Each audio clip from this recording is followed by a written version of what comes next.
ఒక గోపాలకుడు గోవులతో పాటు అడవిలో ఒకచోట వాటికి మేతకి సిద్ధం చేయించాడు. అవి అక్కడున్న ఒక అందమైన మంచి పచ్చిక ఉన్న చోటుకు వచ్చి అవి మేస్తూ ఉన్నాయి. అందులో ఒక చోటుకు వచ్చేటప్పటికల్లా గోవు దాని కింద జలముందని పోల్చుకొని ఆ పచ్చిక చోట కొంచెం తన యొక్క ముట్టెతో తోసిందిట, మూతితో. అది నెమ్మదిగా రంధ్రం ఏర్పడి జలం బయటకు వచ్చిందని. ఇక్కడ వెంటనే ఇక్కడ జలం వచ్చిందని చెప్పి ఆమె తాగుతోంది జలాన్ని. మిగిలిన మందలో ఉన్న గోవులన్నీ వచ్చి అవి తాగుతున్నాయి. తాగుతున్న కొద్దీ ఆ చిన్న రంధ్రం కాస్త పెద్ద గొయ్యి అయ్యింది.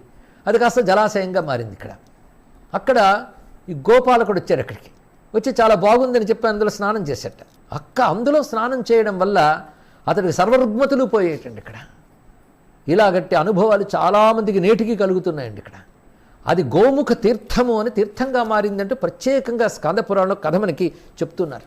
గో సంబంధమైన కథలు మనకు పురాణాల్లో చాలా చాలా గోచరిస్తూ ఉంటాయి.